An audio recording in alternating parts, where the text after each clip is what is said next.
What's up, Lions fans? Welcome to Season 1, Episode 2 of the Lions Main Podcast. Last week we talked about our preseason takes on the offensive side of the ball, but today we talked through some of our expectations for the defensive positions. More specifically, Drew talks about his love for all things Chicago, the competition at multiple defensive positions, and then we address some negative comments from some of the lesser and softer Detroit Lions fans. Once again, thanks for tuning in, and see you on the other side. This is the Lions Main Podcast. Drew, I saw that you were in Chicago, looking like you were having a really good time in that. Not my favorite city, not my favorite city, maybe your favorite city. You going to support the Bears there? Your opinion changed? What's going on? Listen, I went to a Cubs game. I was surrounded by a shit ton of Chicago fans. And I'll just say, I was there doing doctor shit, but so I was in unfriendly confines, I guess. But they are way too hype on the Bears. It is ridiculous. They're saying competing for divisional title. It's fucking ridiculous. Okay, the nerve of that city. So they're riding with nails. The fuck does that mean? They're riding with pink nails over there. They're riding with Mr. Pink Nails. Pink nails, pink phone case. Yeah, they think he's something special. Aaron Rodgers was saying shit about him. It's no good. Well, isn't he he was trying to avoid tax evasion? Yeah, no, he's already a fraudster. Yeah, add that to the tally. I don't know. He's just Gen Z. He's our first Gen Z quarterback in the league. Well, I don't like him. I guess the only thing I had to ask on that then is, were you rocking any Lions gear? Were you showing out? And I was rocking this Detroit Lions hat all week. Getting some looks, getting some nods, getting some fingers. Did you kiss Gym anybody? style. Anyways. All right. Well, just gonna pass it off to one of the guys who wasn't in enemy territory, but a guy who resides in Detroit like he's supposed to. Georgie. What was the pastry place you went to this week? What was the new spot? So today I stayed downtown, went to Dessert Oasis Coffee Roasters. Yeah, it's Dessert Oasis. I made that mistake and called it desert, but no, it's dessert. But no, they're coffee roasters. Buddy, there's another S on that, buddy. Right, but you don't notice. You don't realize that at first glance because, Desert Oasis, yeah. Right, so I walk in there. It's a coffee roaster, so they specialize in pour over. So I just got a pour over iced coffee. Great though, but they specialize in cheesecake too. Is what they do. And so get this, I asked the guy, so what's the best one? He says the chocolate gluten-free cheesecake is the best one. Bullshit. I looked at him. I said gluten-free, and he says I wish we'd take that off the tag so more people would order it. He's like, it's the best one. I was like, okay. And I gave it a try. And I also got a banana split cheesecake. Like, come on. Buddy, you doubled up. Split me in half. You doubled up on a Monday, huh? Cheesecake? Damn. You doubled up on those desserts. Desert has S's, bro. You saw that Kong versus Godzilla advertisement. You got the banana flavor. What's up with you and SS, Drew? What's going on with that? That's an off-kilter joke of yours. Nobody else caught what Jim said, but that one it made me laugh. Okay, but lastly, okay. But definitely not least, Jim. Anything new for the group? No. Things are good.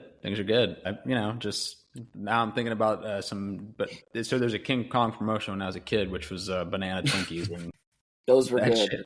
That was delicious. So that's what I'm thinking about tonight. That's what I'm dedicating this episode to, banana Twinkies. Yeah, I don't know. Speaking of that, I don't know why they ever made King Kong versus Godzilla a thing. There's a 0% chance King Kong would ever best Godzilla. No chance. Watch your mouth. Dude. What universe do you live in where a walking reptile with nuclear missile in its mouth is losing to a big ape?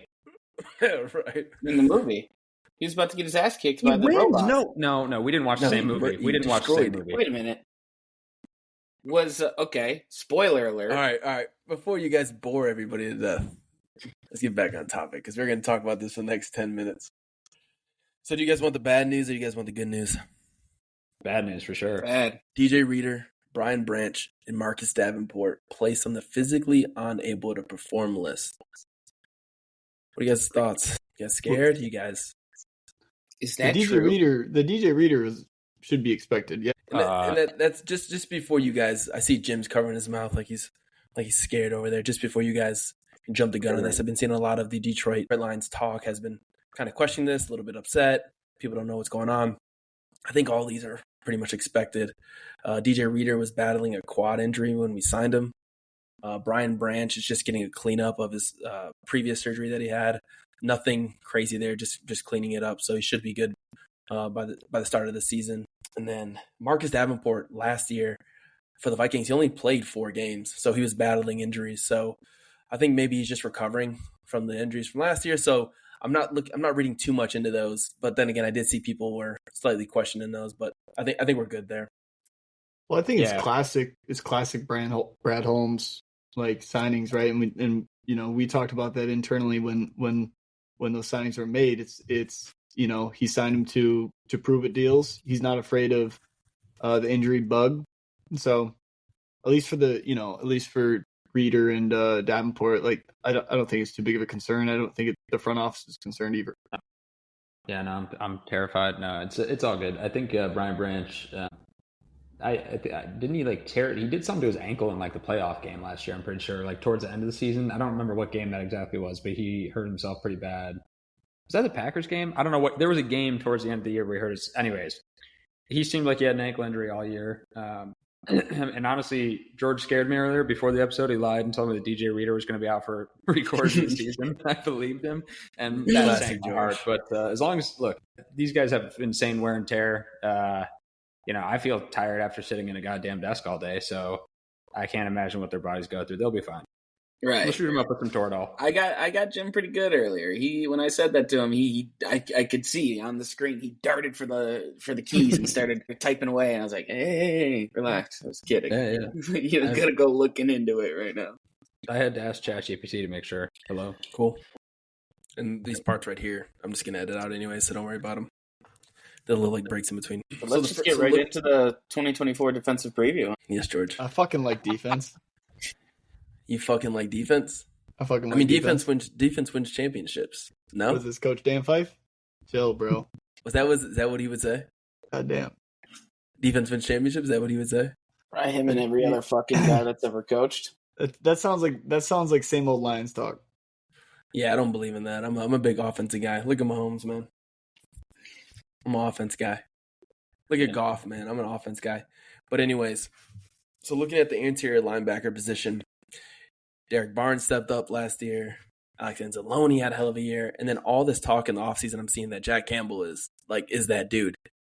That he's that dude that we expect him to be. Wait, if we had to pick, I know we run a nickel a lot of times, so we bring in that extra corner. If we had to play 2 of these guys, who are we picking? Are we picking, right? Who's starting in week 1 in these sets? Are we thinking it's Anzalone, Jack Campbell, Derek Barnes? Anzalone's 100% starting. And then I think at this point it's got to be Jack Campbell. Derek Barnes is a great player, surprisingly good player. Kind of came on last year and really strong. And honestly, before that, I hardly knew who he was. But if you invest a first-round pick in a linebacker and he's not starting, I'd be concerned. Last year was fine. I think that he didn't start immediately, and towards the end of the season was pretty much the de facto starter. And it's totally fine if Barnes gets a lot of reps in there, and even Malcolm Rodriguez gets some reps, and Jalen Reeves-Maybin. But it's got to be Jack Campbell next to Anzalone. I think I agree with you, George. I'm surprised you're not, threatening to hurt me for not even mentioning Malcolm Rodriguez, dude. That's a guy. Hey. I'm letting it ride. Not gonna feed into it. But yeah, he's more than ready to play at all times. So I'm not worried about the linebackers. Jack Campbell could or could not play. We'll be just fine. And if he's as good as they say he is, as they've been saying, I think we're in good hands. Sion zips pants, right? Sion zips pants. That seems to be a trend with you, Jim. I think this is like an overarching theme, which makes this team so exciting. Is we have so much competition at every single position. It feels like that our team can only get better. You know what I mean? When it feels like you're 1 two guys deep at most of these positions, it makes us a little nervous. But when we got this competition, it's forcing, it's forcing Jack Campbell to be better. It's forcing Derek Barnes to fight for that position. So, well, I think that the concern with Jack Campbell is justified. I mean, we all watched him in coverage last year.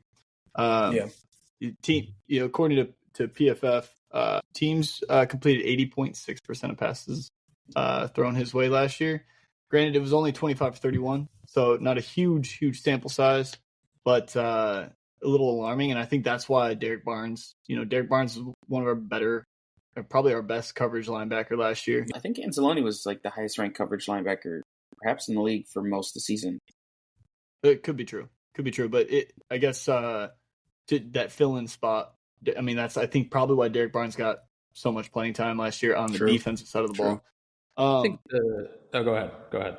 No, I think that it's all hearsay, right now. It's the training camp shit that we're not gonna know anything until game one. Right.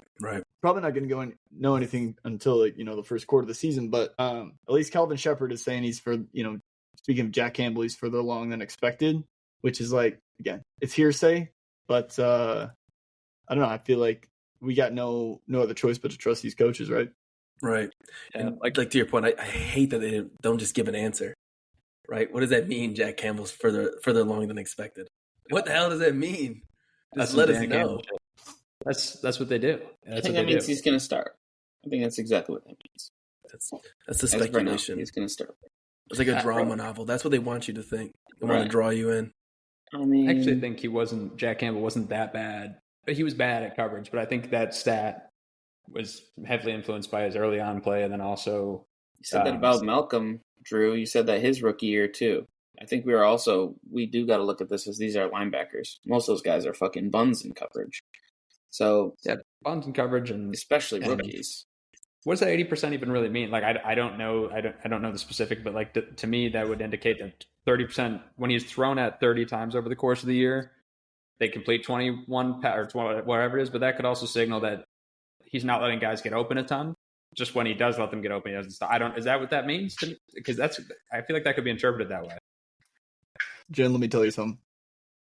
I don't know what the fuck that means. Okay. Okay. All right. Fair enough.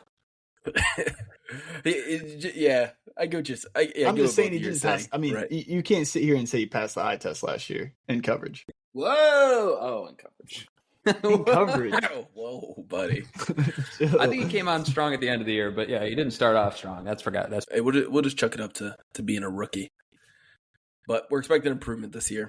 When we talk about solid depth, I think one of the other positions that we seem pretty deep at is the safety position, right? Oh, yeah. Brian Branch, and I'm going to butcher his name, Afetu Malafanu. Say it for me, please, because if you can say it better, I'll appreciate that. I actually don't know how to say his first name, but Ife Malafanu. Perfect. I like that. But we got those guys vying for a singular position, and both of those are really good options. Seriously, Kirby Joseph. I mean, we know what he's doing. Dude is literally collecting kneecaps. Not my favorite method of playing ball, but like the dude's a bone collector, so it is what it is. Do you think he's a dirty player? Is that what you're saying? I think it's unfortunate that. I think it's unfortunate for those players that something like that happened to them. Right. No one deserves that. But he does bring up a point. What is he supposed to do, buddy? Like 100%. I said do it more. Hopefully end some careers. Hey, let me hit you with the freak mode, George. Let me hit you with the quote. Hey. That's a good hit, but you're dirty as fuck. Matthew Stafford in response to the Kirby Joseph hit against the Rams last year in the offs. Maybe he just smelled fat bad. And hey, this motherfucker, guess what he says back? My man claps back and says, "I'm used to being the villain." Cold. I mean, ice cold. That's straight from Brad Holmes. Yeah, that's true. This is the villain era. I say, watch your knees in Detroit. Watch your knees. Also, he's got the best Instagram captions out there. Kirby Joseph's great on Instagram. You're a big social media guy. You ain't seen shit yet. I'm just farting. You ever seen that one? His mom named him Kirby because he's sucking up them kneecaps. Oh, that's good. He's sucking up That's a different way to go. Yeah, that might be one. I will say it's interesting how, like, when Dan Campbell came in, he was talking about biting kneecaps, and now we are quite literally taking kneecaps. So I think that part is, like, I know it's dirty and it's not. I mean, I'm not wishing injury upon people, but some saying Dan Campbell's a fortune teller. Y'all remember who that hit was on? There were quite a few. It was on Hate Crime Higbee, wasn't it? Higbee. There's quite a few tight ends that got colossal Hate muscle. Crime Higbee. Am I missing something? Go do a little Google search on Tyler Higbee. Now, he did also get Hawkinson, which is, I think that's one area where Detroit sports fans have lost their mind. They take a part of a quote and act like TJ Hawkinson said, screw this whole place. He had to deal with Matt Patricia for his start of his career. We should have no problem with TJ You don't mention Hawkinson. that name on this podcast. Yeah, well, watch your tongue, buddy. You've been through that before, buddy. Hey, that's on me. Call him that's the on fucking me. penguin. That's on me. That's on me. My bad. You're good. Go ahead. I'll laugh myself tonight. No. I'll jump off. I'll jump off a small bridge. But leave TJ Hawkinson alone. Right. Fair enough. It was Higbee, by the way. I disagree. I don't care about TJ Hawkinson. Just a few weeks after the Hawk hit. Yeah. It was Higbee. Honestly, if you're a fucking tight end, don't come across the middle. Dude, was that week 17? Bad quarterbacks. It was week 17. Destruction. And then week 1 of the playoffs? It might have even been week 18, which is like the last week, and then week 1. Oh, I think week it 18, was. Yeah. No, it wasn't. It was week 16, because I remember it was like the first, because I think the second Vikings game, he was already out, right? What? Yeah, but yeah, he was the hell? Yeah, 16, 17, 18. They were a few weeks apart. But just to like speak on that quote, Drew, I mean, are we really listening to anything our ex-girlfriend has to say about us? Like, of course, I'll hit you with one more Kirby quote. People are gonna say what they say. I'm just here to do my job. That's business. Ooh. He's there to do business, buddy. Hey, don't come across He's the a middle. good little capitalist, is what he is. Don't come across the middle. Come across the middle. Roger that. Hey, write that quote down when you go into work tomorrow. Make sure you remember that. Don't come across the middle. I mean, yeah, but do we have any other? I mean, what else do we have to say about these safeties? I think if he plays at the level he was playing at the end of last season, is honestly a borderline Pro Bowl level safety. So when we talk about depth at all of our positions, we can't help but talk about the newfound depth that we have at the corner position. We got like 4 new corners who are all reasonably fighting and can reasonably start at each of those positions. So which newcomer do you guys think makes the biggest impact at the corner position? I mean, some of the big names that come to mind are Carlton Davis. I think Drew, like, that's one of the guys that you favor, one of the new guys that were coming in. What are your thoughts on that? I mean, I don't know much, but I know that Brad Holmes doesn't give up draft capital like it's nothing. My man loves the draft, and he gave up a 3rd rounder to get Carlton Davis on a 1-year rental, and he didn't do that for nothing. I mean, if there's one thing that Brad Holmes has earned, it's our goddamn trust. And I mean, the first thing he said when he came in is that we're getting a lockdown corner. And so yeah, fuck yeah, I'm like most excited. I also just think I've seen, especially in this regime, we've seen injuries with our defensive backs literally screw us over time and time again. So I think that the fact that, to your point, that we have a surplus, and I think it starts with Carlton Davis. I think he's CB1 coming into the year, but the fact that we have all this talent that backs him up, that if he goes down, if anybody goes down, it's like next man up, and that's the Brad Holmes, Dan Campbell mentality. That I'm not worried. I'm not as worried as I have been in years past. Yeah, I mean, we got 5 guys back there that can start.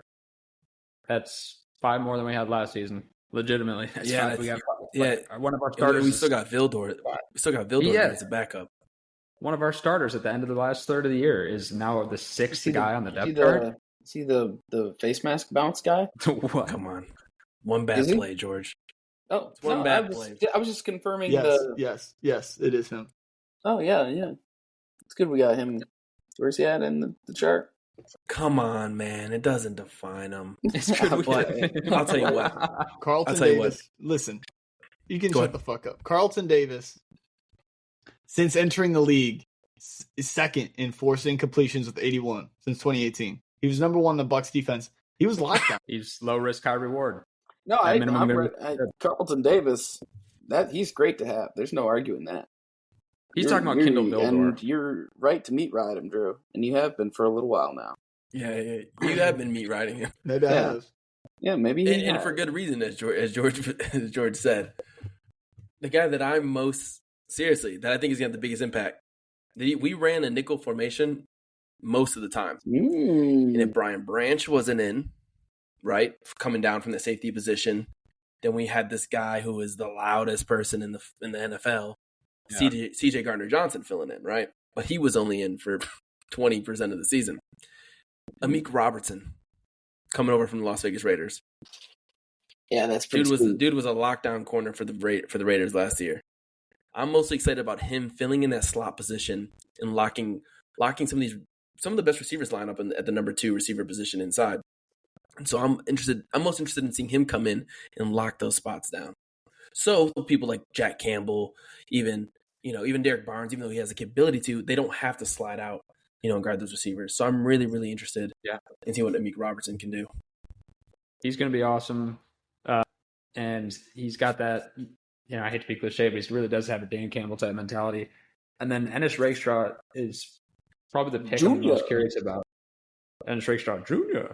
He's probably the guy I'm most interested in. Terry Arnold is like he's our big bet. But Ennis Rakestraw, I think a lot of, at least, the mock draft shit means nothing, but he was going in the first in a lot of people's mock drafts. I think he's going to be a really good player down the road. And so I feel good even at that spot. If Amik goes down, we have a great backup nickel. We have a great backup corner at both spots. We have Iffy as a safety. Like, our secondary went from an absolute misery, horrifying, to beautiful. We'll see. We'll see after the preseason games. I am eager to see how the new guys do. Do you think Rakestraw can be this year's DB? I would love it.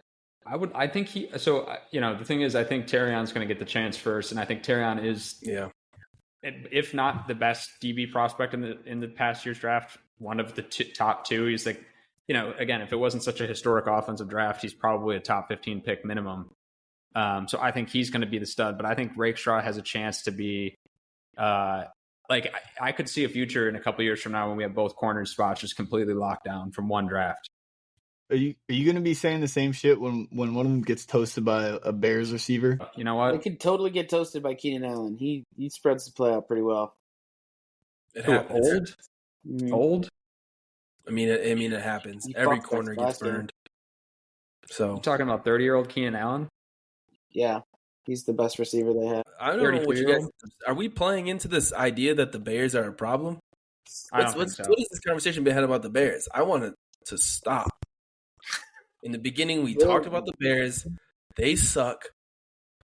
Right? No. End of conversation. Not to bring it back to the offensive side of the ball, but do you think the NFC North is the best? Has the best wide receivers out of any division?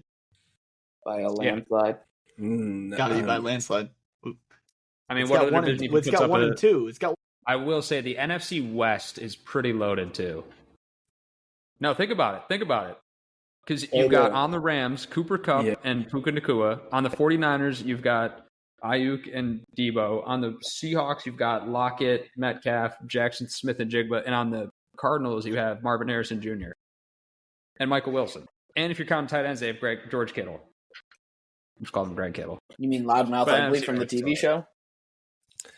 So I think the biggest question mark from last year was our interior D-line. Like, on the defensive side of the ball, at least. Interior D-line.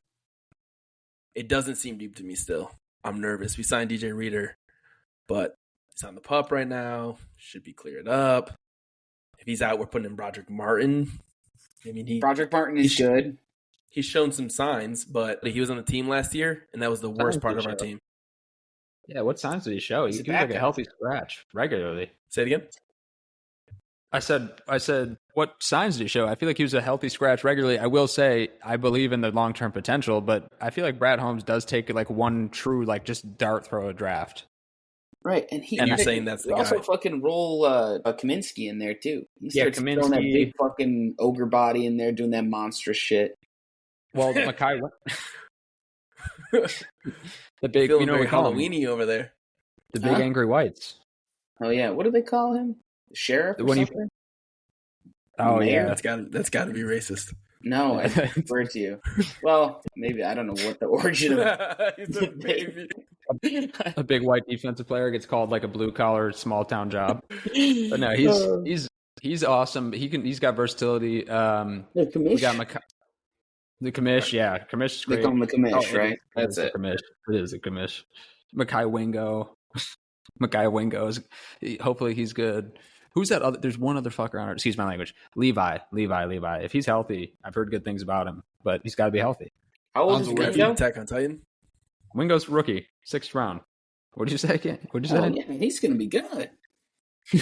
I think rookie? not to bring us back, but I think that the Brad Holmes, Dan Campbell method when it comes to interior D line is that they like guys that can come in and plug and play. A lot of guys that play different positions.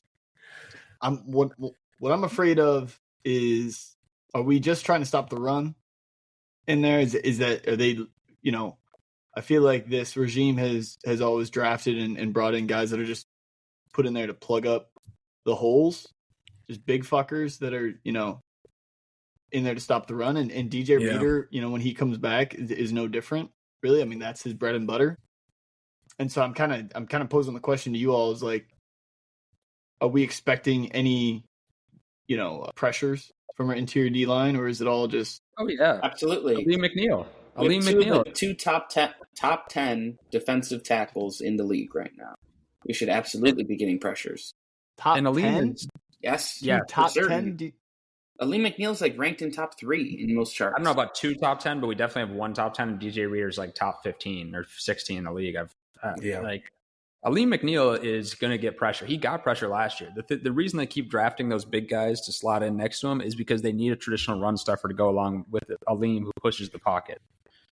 Aleem, like he only got 5 sacks last year, but he did push the pocket. I'm saying, I agree with you. He did push the pocket, and he was out a few games. And honestly, it was him and Aiden a lot of times on that line last year. Kaminsky, who I really like, 2 years ago was awesome. Last year was, took a step back. I think if he plays better last year, or if either of the Okwara brothers plays better, or Josh Paschal, if any of those guys play better, and if there wasn't some injuries, and like they have more help, Aleem McNeil's feasting up the middle. He already was. Aleem McNeil has a good body. Pause. But he does. He's athletic as all. Have you seen that baseball video of him? I've seen the running back one, not the baseball. There's a baseball one. He yaks the ball. He apparently was like a really, really good baseball player in high school. And he's a good rapper. He raps, doesn't he? He does. He does, actually. I was watching a Frank Ragnow interview on the Green Light show. Yeah, and Frank, you saw that? Yeah, he was. I thought that was the most interesting part to me when he was talking about Aleem McNeil. He was basically saying. So he said what we just basically said, which is freak athlete. You should see him play baseball. The clip was ridiculous, and then just basically said he's a great locker room guy. I feel like the Lions don't have any like bad locker room guy. I feel like the one guy you referenced earlier, C.J. Gardner-Johnson. Like I rooted for him as long as he's on our team, but then as soon as he left, he was just like he's honestly like he's horrible I feel like if he's not your team. I don't understand like how he I know he cares and loves football, but like everything he does just screams like so unlikable. But I liked him when he was there. I liked him when he was on the Lions. But I don't. He needs to talk to somebody. Energy. Yeah, he has a very chaotic energy, and it was fun while he was on your team, and then as soon as he leaves your team and talks trash about it again, like he instantly talked trash about the Lions right after leaving. Just don't understand it. Are we wearing ski masks still or no? Fuck no. So I got to throw that $5 mask I got off the street away. Shout out Timu. Actually, it was some guy on the street of Detroit. It has villain in white lettering across the top of it. Yours was pretty cool, actually. I thought yours was sweet. It was decent. I think it was worth the purchase at the time for the one game, and I'll take it as it is. I'll let bygones be bygones and get some new merch. I definitely just need to get like a villain T-shirt. That's like the go-to. So I think that's my new. Hey, This is write the this villain down. era. Hey, we're in our villain era. Why can't we be? I'm okay with being a villain, but I know a lot of these soft Detroit Lions fans. Like I know George would rather us be the hero. He's a big Avenger guy. Yeah, He's lost for words. He's a I big Avenger. I hate that you said that. I mean, and that's your biggest mistake. That's your biggest mistake, thinking that I'm the hero. Hutchinson has made some major leaps over the last 2 years. PFF has him ranked as the sixth best defensive end. I don't think he's that good. do you have that list pulled up right now? Let me see here. Yeah, I got Aiden at 6, Max at 5, TJ at 4, Nick at 3. I'm not a biased Michigan fan. Wait, Micah- shut the fuck up! I need to hear this list. Okay, yeah, I got you. So, top 32 ahead of the 2024 NFL season by PFF. First one, we have Myles Garrett. Good. Micah Parsons, overrated at number 2. Nick Bosa, number 3. 4, TJ Watt. TJ Watt should be 1 or 2. Max Crosby at 5. He should probably be number 3. Aiden Hutchinson at 6. Okay, this is weird. They got Khalil Mack at 7. What is it, 2015? What the heck? Okay. How's he so What the high? heck? Hey, Yeah, remember when the Bears traded 2 first-round picks for? Yeah, horrible franchise. They were actually they had a crazy defense though when they got him. I feel we were riding with the Bears up until this point. Dumbass front off. Hey, buddy, nobody's riding with that shitty organization. Aiden Hutchins at 6 though. I think he's. I don't think he's better than. Who do you think's better than him that's below that? Right. It's that guy. I think honestly, truthfully, let's not bring up the team name. They have this guy ranked at number 11. But you said there was a tweet from somebody last week that said that this guy was sorry. I think Rashawn Gary might be better than Aiden Hutchinson. No, stop that. Stop that. He's not better. He might be. Wait, where did Rashawn Gary go to college? That'll So tell you. that's why you're meat riding him. Yeah. Interesting. For the listeners who don't know, he went to the University of Michigan. Caine has been meat riding this team way too much. Not the Packers. You're talking about the Michigan, right? I'm talking about the Wolverines, man. You better Come be. on. Equally as loud and corny fan bases, I'll say. Honestly, corny as hell. Brutal things to be a part of. Could never find me being a fan. And the fans don't have no hairline. It's facts. Hey, Fans of here's those the- teams don't have a hairline. It's because we're stressed, because we're constantly trying to win. So that's why we're stressed. Constantly, huh? Constantly. Huh. Anyways, Rashawn Gary started 4 less games than Aiden, but played in all 17, importantly. He had 7 less tackles, 13 less solo tackles, 2.5 less sacks, 5 less pass deflections, no interceptions, unlike Aiden Hutchinson. And he did have more fumble recoveries, but by 2. So Aiden just had a better season, straight up, better player. And I don't think it's hard to argue that the Packers' defensive line was better than the Lions' defensive line last year. I know I said my fair share of weird stuff or stuff that probably wasn't correct on this podcast, but you guys have said some pretty sick stuff. Jim, what other sick stuff have you seen on the Lions socials or Reddit or Twitter? So unfortunately, this week there was no sexual innuendos on Reddit. There was just some trash talking of our own players and our own team. Sad week. No genital stimulation jokes. Sounds First like George, one, damn. Yeah, damn. It was honestly it was the opposite of a George Friday night. No stimulation, self-stimulation. But Gosh, all right. I don't need this reoccurring. Oh my goodness. Like I think I'm some crazy fucking weirdo. no, you just mentioned it. No, but no, you're not. No, but the first one was just a guy saying, someone said, "Hey, it's gonna be a hell of a ride. We're gonna win the Super Bowl." This guy said his name is there's a city in the name and then nuts, and he said, "Not with Jared Goff. We're gonna hit the wall again." Right after that, same comment thread. Someone else is, "I'll see you there at the Super Bowl." He says it'll be the same results. Ask Barry Sanders. And then Who is this sorry ass? what the hell?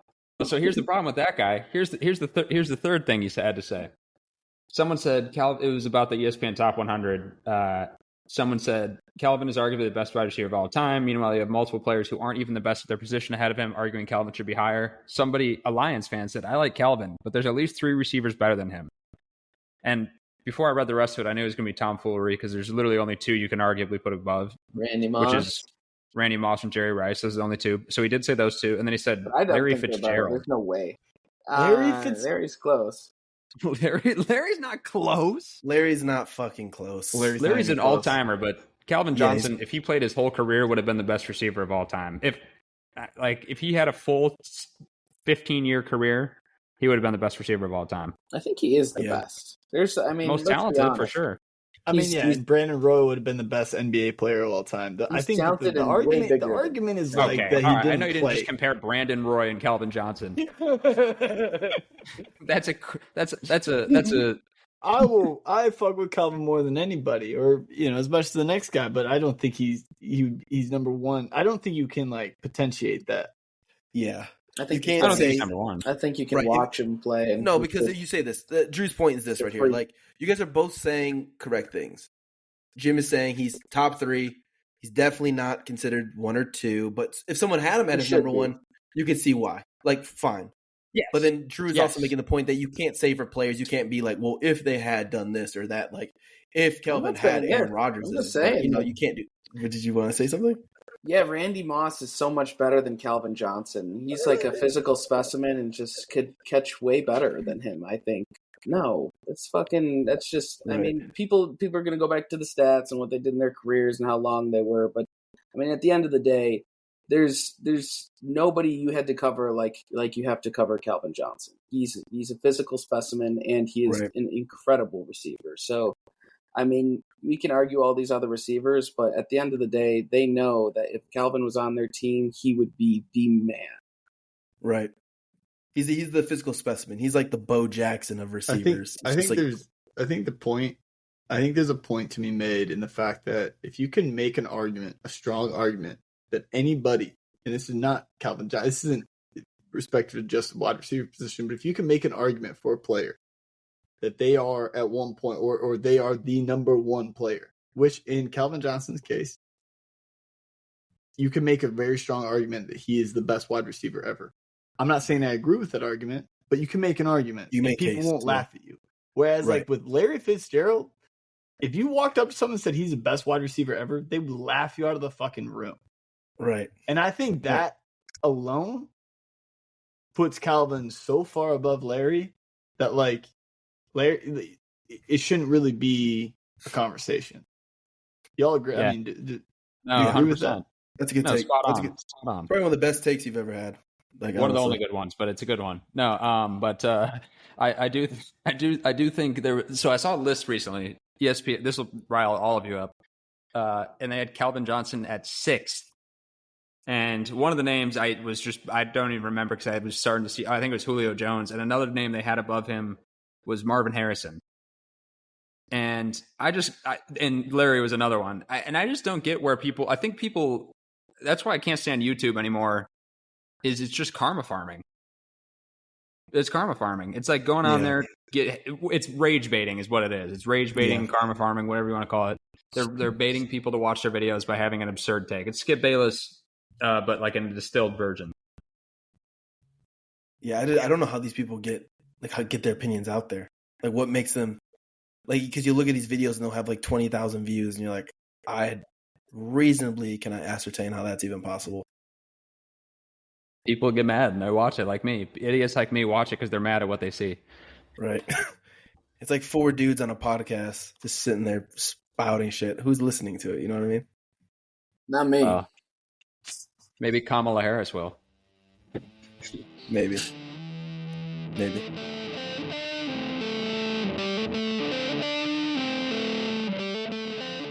What you just listened to was the second Lions Main podcast episode. If you don't already, give us a follow on X. Also subscribe on our website, www.lionsmainpodcast.com, to receive notifications on our most recent posts. As always, you can find us on Apple Podcasts, Spotify, and on YouTube. Cheers.